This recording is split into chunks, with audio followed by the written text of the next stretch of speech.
Satyabhama Institute of Science and Technology, Chennai.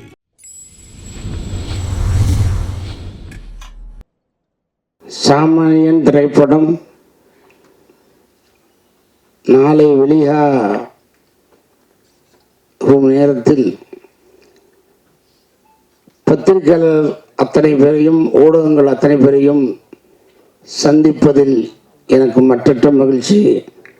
அந்த ஒரு அரிய வாய்ப்பினை எனக்கு வழங்கிய மதிப்பிற்குரிய தயாரிப்பாளர் வி மதியழகன் அவர்களுக்கும், இணை தயாரிப்பாளர் பாலா அண்ட் சதீஷ் அவர்களுக்கும், கதையாசிரியர் கார்த்திக் குமார் அவர்களுக்கும், அருமைக்குரிய டைரக்டர் ராகேஷ் அவர்களுக்கும், அன்பு தம்பி லியோ சிவா அவர்களுக்கும், அனைவருக்கும் நான் நன்றியை தெரிவித்துக் கொள்கின்றேன். இந்த பத்திரிகையாளர் சங்கத்தின் சந்திப்பை பிரமாதமாக ஏற்பாடு செய்து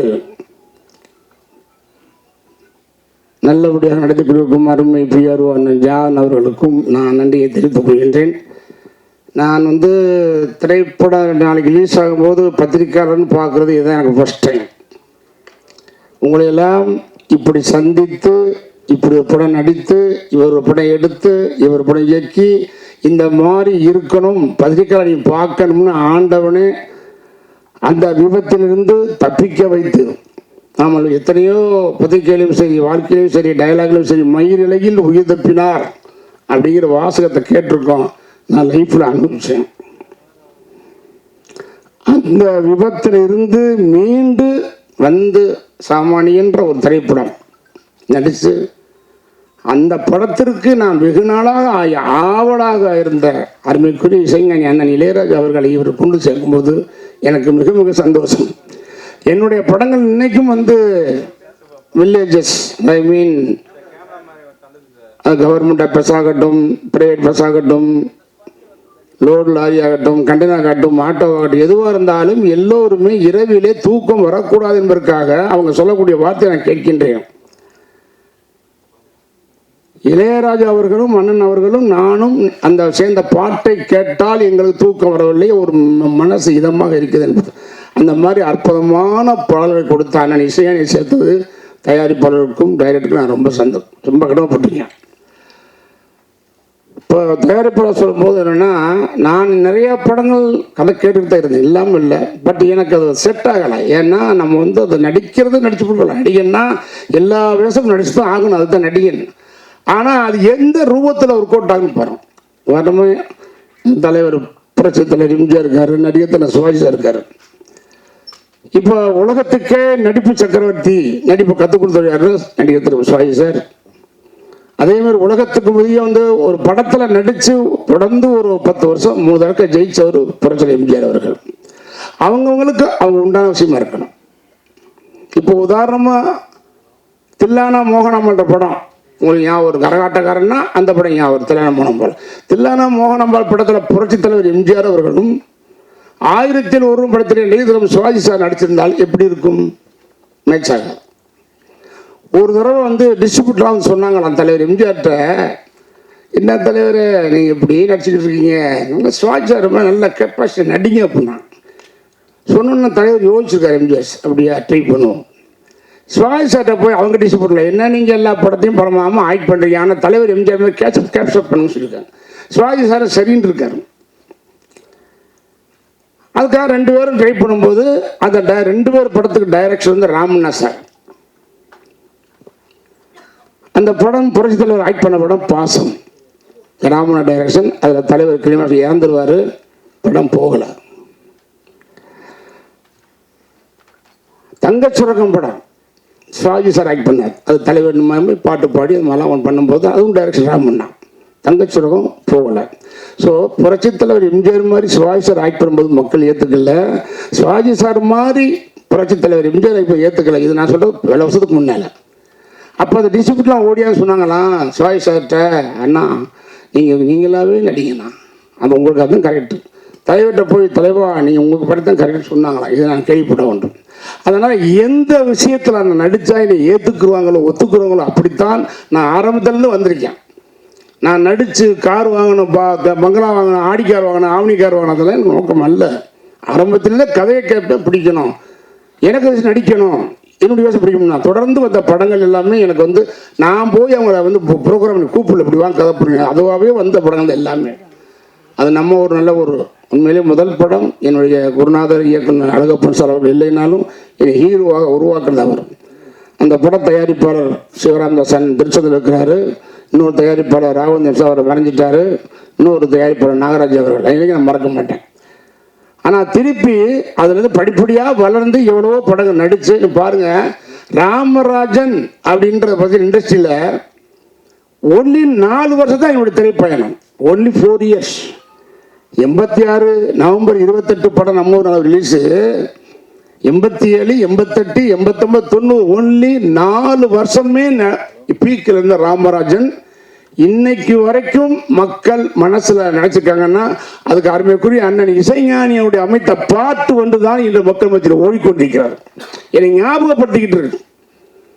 கிராமத்து மக்களையும் சாதாரண ஏழை எளிய மக்களையும் சராசரி மக்களையும் அன்புக்குரிய வியாபார பெருமகள் மக்களையும் உழைக்கும் வர்க்கத்தையும் போய் அந்த வரிகள் போய் டச் பண்ணி இன்னைக்கு ராமராஜன் பேசுகிறாங்க. எத்தனையோ கதைகள் கேட்டாலும் இந்த படம் வந்து கதை வந்து சொல்ல வந்தாங்க. ராஜேஷ் அவர்களும் மதிஷ் அவர்களும் பாலா சதீஷ் கார்த்தி வந்தாங்க. நான் நிறைய படம் கேட்பேன். இவங்க வரும்போது சரி எல்லாரும் சொல்லுவாங்க, ஒருத்தர் வந்தார் நீ இன்ட்ரோல என்ட்ரி ஆகிங்க அப்படின்னு. அப்போயே மனசுக்குள்ள ஓகே முடிஞ்சு போச்சு, நீ வர முடியாது அவ்வளோதான். ஏன்னா இன்றைக்கி மன்றங்கள் வந்து நீங்கள் பார்த்தீங்கன்னா உள்ளே இல்லை வேலை செய்யலாம், நீங்கள் வேணால் டெஸ்ட் பண்ணி பாருங்கள் இப்போ கேளுங்க. அவ்வளவு ஒரு இது இன்னும் ஆச்சரியமான விஷயம். எனக்கே கண் கலங்கு. 12 வருஷத்துக்கு அப்புறமும் என் ரசிகர்கள் இன்னைக்கு எனக்கு பிறகானா கிரேட் கிரேட். இந்த ரசிகர்கள் ஒத்துக்கிறோம். அதனால முதல்ல அந்த கதையுடைய அமைப்பை பார்ப்பேன். என்னடா அது ஏதாவது நடிச்சோம்னு வச்சுக்கோங்க, நடிக்கலாம் காசை வாங்கி போட்டு. ஏதாவது ஒரு தாய் வந்து ஐயோ என் பிள்ளை இப்படி போய் நடிச்சிருச்சு, இதுக்கு வீட்டிலே இருந்துக்கலாம் அந்த பையன் அப்படின்ட்டு கூடாது. பரவாயில்ல பையன் நடித்தா நல்லா நடிச்சிருக்கான் பையனா, என்னுடைய படங்கள் வந்தால் இதெல்லாம் இருக்காது, இதை எதிர்பார்த்து வர்றவன்னு நான் ஏமாற்றக்கூடாது. எத்தனையோ கதையை பண்ணாலும் அவங்க கதை சொல்லும்போது நான் உன்னிப்பாக கவனித்தேன். இதை நான் பண்ணலாம் போது முதல்ல ஒரு 5 நிமிஷம் கேட்டோடனே முடிவு பண்ணிட்டேன். ஓகே ஒரு மாதிரி போகுது அப்படின்னாலும் நம்முடைய கேரக்டர் தன்மையும் கட்டக்கூடாது, அதே மாதிரி நம்ம பழசு டைப்பாக போயிடக்கூடாது. இந்த ஜென்ரேஷன் மட்டும் இல்லை, போன ஜென்ரேஷன் இல்லை, நாளைக்கு ஜென்ரேஷன்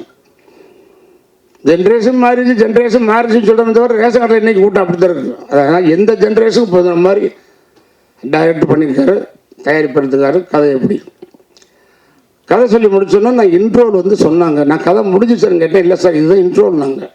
நீங்கள் படம் பாருங்க சார், பத்திரிகையாளர்கள் உங்களை மீறி ஒரு விஷயம் நாட்டுக்குள்ளே போகாது. வடகொரியா கேள்விப்பட்டிருப்பீங்க, நான் கேள்விப்பட்டேன். அங்கேருந்து ஒரு நியூஸ் வெளியே போகாது, வெளியேருந்து ஒரு நியூஸ் உள்ள வராது. இந்த வடகொரியாவை நான் கேள்விப்பட்டேன்.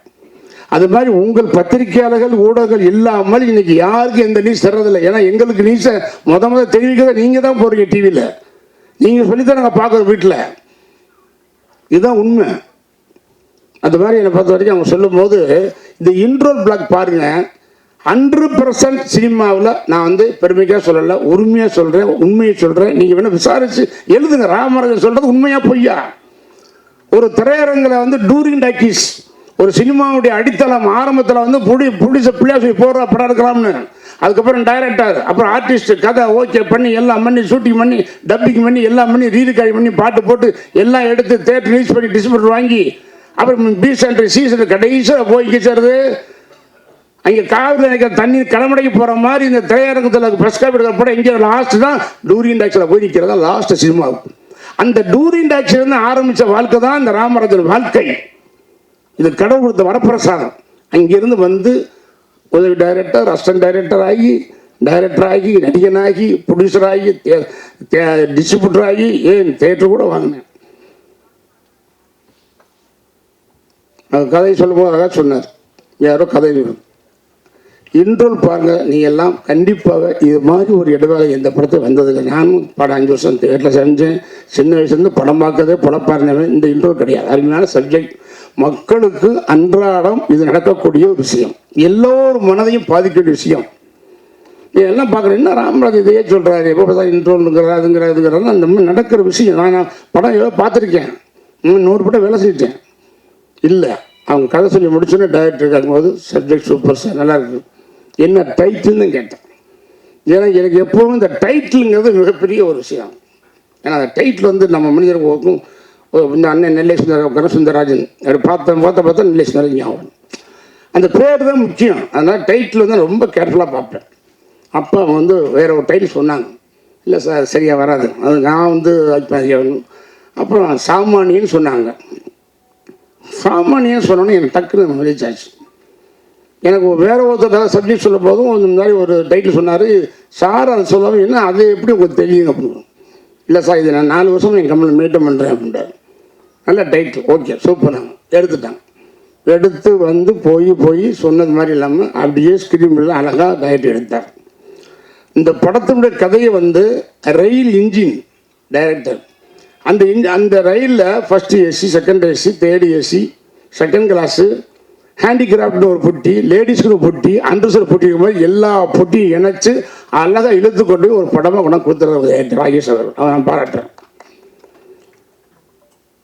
ஒவ்வொரு கேரக்டரும் சின்ன கேரக்டர்ஸ் கூட வரும்போது நான் ரொம்ப ஒரு என்ன தெரியாமல் இருந்தது. கதை சொல்லி முடிச்சோன்னு நான் உங்களுக்கு கை கொடுத்தேன் டைரக்டருக்கும் கதாசிரியருக்கும். ஏன் கை கொடுத்தேன்னா அந்த சொன்ன உடனே நான் கை கொடுத்தது சூப்பர் கதை இன்டர்வல் வரைக்கும் நான் சந்தோஷமாக கை கொடுத்த கேளுங்க. ரொம்ப தேங்க்ஸ் சார். இந்த படத்தில் எனக்கு ஜோடி இல்லை. ஏன் தெரியுமா? இது காலகட்டம், இப்போ வேண்டாம் அதல்ல. ஜோடியில் ஆடி போடுறது முதல்ல நான் கேட்கவும் இல்லை, அவங்க போட முடியல. அருமையான மேட்டர், ரொம்ப தேங்க்ஸு. ஜோடி இல்லை, ஆனால் எனக்கு ஜோடி கொடுத்துருக்கீங்க. லெஃப்டில் ராதாரவன், லெஃப்டில் பாஸ்கர்னு போதும். நம்மளுக்கு தாங்கிட்டு போகிற தூணை இருப்பாங்கன்னு நினச்சோம். கரெக்டாக அதை டைட்டில் ஹேண்டில் பண்ணி கொண்டு விட்டார். ஆனால் எனக்கு ஏதோ ஒரு சின்ன ஒரு குறைபாடு மனசு இருந்தது. போகுது ஓகே அப்படின்னு என்ன மனசுல ஓடிக்கிட்டு இருக்குன்னா, அது அண்ணன் ராஜான்னு இருந்தாலும் இளையராஜா இருந்தாலும் ரொம்ப நாளாக எனக்கு போக முடியல. ஏன்னா பட்ஜெட்டு அப்படியே போக முடியல. ஆனால் ஒரு ஸ்டேஜில் டைரக்டர் ப்ரொடியூசர் சொல்லி இளையராஜன் எப்போ இருக்கணும், ஐயோ சார் இப்போடா கேட்பீங்க சார், ரொம்ப வருஷம் ஆச்சு சார். அண்ணன் படம் 2000 பண்ணது சார், 20 வருஷம் ஆச்சு. உடனே கூட்டிட்டு ஓடனே ராஜான்ட்டேன். ஆனால் அந்த படத்தில் வந்து பாட்டு இல்லை, அதனால தான் நான் உங்களை ப்ரெஸ் பண்ணல. ஒரு சீக்வன்ஸே இருக்கும். பட் அதை அண்ணன்ட்ட கேட்டேன்னா அண்ணன் அழகாக சொன்னார். ராஜா அண்ணன், ஏய் நீயும் நானும் சேர்ந்தா ஆடியன்ஸ் பாட்டு எதிர்பார்ப்பான், நீ பாட்டே இல்லாமல் படம் கொண்டாந்துருக்கீங்க. இல்லைண்ணே யாருமே வரலண்ணே, இவங்க தான் வந்தாங்க, பண்ணி கொடுத்துருக்கேன். அழகாக ஒரு பாட்டை போட்டார் சார். நம்ப மாட்டீங்க, இன்னைக்கு உலக அளவில் ஒரு இசை விஞ்ஞானி 1000 படங்கள் நினைக்கிறேன், இன்னைக்கு இல்லை எந்த ஜென்ரேஷனுக்கு போதுடைய பாட்டு போட்டவர். அவர் வந்து சார் பேசி முடிச்சோன்னு டைரக்டர் சொல்கிறாரு, நான் 10% முடிச்சு வந்தாச்சு. திடீர் எந்த விதமான கமிட்மெண்ட்ஸுக்கு பண்ணலாம், எதுவும் இல்லை சார். ராஜன் சொன்ன வார்த்தை மேனேஜர் ஸ்ரீராம் சார் பேசுகிறாரு என்கிட்ட, அண்ணே உங்கள் ரீலில் எடுத்துகிட்டு உடனே அனுப்புங்க, ரீல் கடி அன்னை ஸ்டார்ட் பண்ணுறாங்க. நல்லா கேட்டு ப்ரொடியூசருக்காரு. என்ன சார் ராஜன் சொன்ன வார்த்தை இன்றைக்கி வந்து எங்கேயும் பார்க்க முடியாது. நான் பார்த்துருக்கேன், பிஸியான கரகாட்டக்காரன் பாட்டுக்காரன் நான் அண்ணன் பார்த்துருக்கேன். அவர் பாருங்க என்ன ஒரு உணர்வு அன்பு இருந்தால் அந்த மண் வாசனையுடையது. ராமராஜன் பண்ண மேனேஜர் பேசுகிறாரு, மேனேஜர் சொல்கிறாரு நீ உடனே ரீல் அனுப்புங்க, ரீல் கடி ஸ்டார்ட் பண்ணுறார் சார். எந்த கமிட்மெண்ட்டும் இல்லை, ரீல் கடி ஆரம்பிச்சார். அட்வான்ஸ் வாங்கலாம், அதான் சொல்கிறேன். எதுவுமே வாங்கலாம், அட்வான்ஸ் வாங்கலாம், ஒன்றுமே பேசலை சார். Reel அனுப்புன்ட்டார் sir. போட்டுட்டு அவர் தூங்கும்போது அப்புறம் நான் போகும்போது ஒரு நாள் உள்ளே வான்னு கூப்பிட்டு பாரு அப்படின்னு அந்த இடத்துக்கு போகும்போது ஒரு மியூசிக் போட்டிருப்பாரு. ஏன்னா கரகாட்டக்காரனுக்கு போடுறப்போ மியூசிக்கு அது இங்கிலீஷ் போடுற மாதிரி இருக்குன்னு சொன்னேன் அவர்கிட்ட. நான் இங்கே வான்னு பாட்டை காமிச்சார்.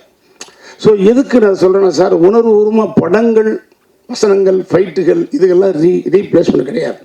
ஆனால் திரைப்படத்தில் வந்து ஒன்ஸ் மோர் கேட்குறதும் ரிப்பிட்டேஷன் ஆடியன்ஸும் வருவது சாங்குக்கு மட்டும்தான் வரும். அந்த அருமையான பாடலை கொடுத்த ராஜான் அவர்கள் அழகாக பண்ணியிருக்கிறார். அவரே ஒரு சுச்சுவேஷன் உருவாக்கி அந்த இடத்துல ஒரு பாட்டை வைக்க சொல்லி கிளைமாக்ஸ் ஒரு அருமையான சூப்பர். அவர் அருமையான பாடகர், அவர் மலையாள மியூசிக் டைரக்டர், சூப்பராக படிக்கிறார். அண்ணன் டிஎம்எஸ் அவர்கள் மாதிரி சேஜாஸ் மாதிரி அழகாக படிக்குது. ஒரு நல்ல படம். உண்மையிலே எனக்கு என்ன ஒரு நல்ல படத்தை நடிச்ச பரவாயில்ல. எனக்கு வந்து ஒரு உணர்வை வந்து எனக்கு தனி எல்லாரும் எழுதிங்க சார், உங்களுக்கு ரொம்ப நன்றி கடன்பட்டிருக்கேன். ஒரு வார்த்தை வெல்லும், ஒரு வார்த்தை கொல்லும். திருப்பி நீங்கள் கதாநாயகனை தான் நடிப்பாராம், ஹீரோவை தான் ஆக்ட் பண்ணுவாராம், ஹீரோவை தான் ஆக்ட் பண்ணுவாங்க சொல்லி அவங்க ஹீரோவை தான் வந்து புக் பண்ணாங்க. இல்லைன்னா வேற கரு போட்டிருப்பாங்க. ஒருத்தர் என்ன சொல்கிறான், பாயில் வர்ற மீதில் போயிடுறேன், ஓகே. அப்புறம் கல்யாணம் என்ட்ரி ஆகிருக்கீங்க, அப்புறம் இன்ட்ரோ என்ட்ரி ஆகி இப்படிலாம் வருது. நான் கணக்கு பார்க்கும்போது என்னோட இப்படிலாம் போனால் நம்ம ரசிகர் தான் சொல்லுவான். அவங்க அப்போ நீ சும்மா இருந்துக்கலாமே, ஏன் போய் நடித்ததில்ல, அந்த உரிமையோட கேரக்டர்லாம் பண்ணாத, ஹீரோ தான் ஆக்ட் பண்ணணும். உரிமையோடு சொல்கிறேன், என் தம்பி மாதிரி இந்த படத்தில் ஒரு ஜோடி இல்லாமல் ஆக்ட் பண்ணுறேன்னு கேட்கலாம். இல்லை தம்பி அடுத்த படத்தில் போய் கதை அப்படி. ஸோ அந்த மாதிரி வந்து எனக்கு வந்து ஒரு என்ன சொல்கிறேன்னு தெரியல. எனக்கு ஒரு அற்புதமான படத்தை நடித்த பெருமை, எனக்கு சந்தோஷம். பரவாயில்ல, அது 45ங்கிறது 50 படம் நடிச்சிடும் பார்த்தேன். ஏன்னா வந்துட்டேன், எல்லாம் நெருக்கி வந்துருச்சுல, ஒரு அமைஞ்சது அதுவாக அமைஞ்சதை கெடுத்துட வேண்டாம். ஒரு குடம் பாலில் ஒரு துள்ளி விஷம் விட்டாலும் ஒரு குடம் பாலும் கெட்டு போகணும்னு சொல்ல மாதிரி இந்த 44 தாண்டி வந்துட்டு இனிமேல் 44லேயே நிற்குதையா. சே, எத்தனை தயாரிப்பாளர், எத்தனை டைரக்டர், எத்தனை ஆர்டிஸ்ட், எத்தனை டெக்னீஷியனை உருவாக்கி கொடுத்தோம். ஆனால் வந்து 44 நின்று வச்சே. சினிமாவில் நமக்கு 144 போட்டாங்கப்பா அப்படின்னு நினச்சேன். ஒரு படம் வந்துச்சு, மாறி டு செல்வர் அசோசியேட் பிரவீன் கதை சொல்லி, அந்த கதை கொஞ்சம் அப்படியே ஒரு மாறு இருக்கு, நடிச்சிருவோம் ஓகே போ அப்படின்னு ஒருத்தர் இருந்தான். இல்லை சார் நல்லா இருக்கு சார் வித்தியாசம், ஓகே சார் நடிச்சிட்டேன். மார்ச் 20, 2020 மார்ச் 26 அமாவாசை அன்னைக்கு அட்வான்ஸ் பண்ண கொடுக்குறேன்னு சொன்னாங்க சார். பாருங்கள், இங்கே என் படம் 44 படம் நிற்கிது, 144 நினைக்கிறேன். 2020 மார்ச் மாதம் 20ஆம் தேதி இந்தியாவுக்கும் ஊரடங்கு கொரோனா 144. எனக்கு திக்குன்னு என்னடா அது இப்படி போனால் 3 வருஷம் வெளியே வர முடியல. ஸோ இப்படி இருக்க முடியாது. நாங்கள் சாதாரண மனுஷன்னா நம்ம மட்டும் நடந்து போகலாம், மட்டும் போகலாம் அப்படின்னு. அப்படி ஏதாவது வாக்கிங் போனால் கூட பாரு எப்படி இந்த ராமராஜ் இப்படி ஆகிட்டு இருக்கும். ஸோ அதை நம்ம ஊரில் அப்படி விட்டுக்கிட்டே கிடந்தவர். ஆனால் அந்த 45 50 நினச்சேன். 50 படம் நடிச்சா ஒரு ஓகே, சினிமாவில் ஒரு ரெக்கார்டாக இருக்கும். ஆனால் ஒரு 50 படம் சோழ வரத்தானே செய்யும் சார். ஒரு மனுஷனுக்கு ஆசை வரக்கூடாதா?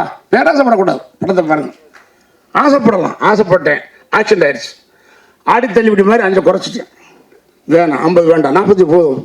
கரெக்டாக 45 நிமிஷம் அழகாக கொண்டாந்து மதியநாத் சார்களும் பாலா சதீஷ் அவர்கள் இணைஞ்சு அற்புதமானது ஒரு கதை. என்ன டைரக்டர் சார் தம்பி சிவா அவர்கள் உண்மையிலே ரொம்ப அந்த கேரக்டர் தன்மையாக பண்ணியிருக்கார். கூட நடித்த நக்ஷா அவர்கள், சுமிருதி வெங்கட், தீபாக்கா எல்லாம் நல்லா நடிச்சிருக்காங்க.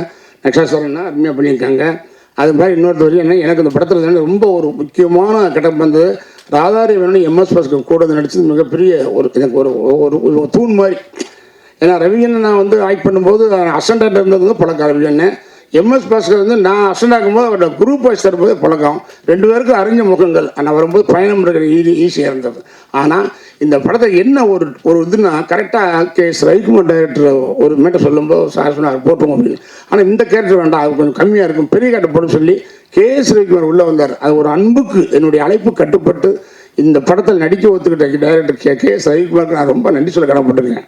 ஏன்னா KS ரவிக்குமார் கடைசியாக வந்து என்கிட்ட தான் ஒரு 14 days அசோசியேட்டை மட்டும் ஒர்க் பண்ணார். 10 minutes அது இன்னும் நின்று வச்சு நிற்கல. ஆனால் அதுக்கப்புறம் அவர் போய் படம் பண்ணி மிகப்பெரிய ஒரு டைரக்டர் ஆகிட்டார். எனக்கு சந்தோஷம், மாரி பரவாயில்ல. அந்த மாதிரி நன்றி விசுவாசம் எல்லாமே அது ரவிக்குமார்னு மறக்க முடியாது. அதுமாதிரி டெக்னீஷியன் கேமராமேன் 8 ஃபைட் மாதம் மட்டும் சிவா எல்லாருமே ரொம்ப அருமையாக பண்ணாங்க. ஒன்றும் இல்லை, இதெல்லாம் பத்திரிக்கையாளர்கள்லாம் உண்மையிலே ஓப்பனாக சொல்கிறேன். அது சில எதிலுமே நிறைய குறைகள் இருக்கும், இல்லாமல் இருக்காது, எதுவும் பண்ண முடியாது. மேலும் இருக்கும், மேடு இருக்கும், பல்ல இருக்கும், துன்பம் இருக்கும், இன்பம் இருக்கும், கஷ்டம் இருக்கும், நஷ்டம் இருக்கும், அதான் இருக்கும். குறை இருப்பின் குறைகளை நீக்கி நிறைகளை எழுதி தயவு செய்து ஒரு உயிர் பிழைத்து வந்த ஒரு மனிதனை மீண்டும் மக்களிடம் நல்லபடியாக கொண்டு போய் சேர்க்கும் என்று இங்கே இருக்கக்கூடிய பத்திரிகையாளர்கள் மத்தியிலும் ஊடக மத்தியிலும் உங்கள் கால்களை ஒவ்வொரு காலத்தொட்டு கேட்கிறேன். படத்தை நல்லபடியாக மக்கள்கிட்ட சேருங்க. உள்ளதை சொல்லுவீங்க, எனக்கு பத்திரிக்கை போய் சொல்லாது, உண்மை தான் எழுதும். ஆனால் மக்கள்கிட்ட போய் சேர்க்கறது எந்த விஷயமாக, அது அரசியலாகட்டும், சினிமாவாகட்டும், குடும்பமாகட்டும், ஆஃபீஸ் ஆகட்டும், எதுவாக இருந்தாலும் மக்கள்கிட்ட சேர்க்கறது ஊடகங்களும் பத்திரிக்கையாளன் தான்.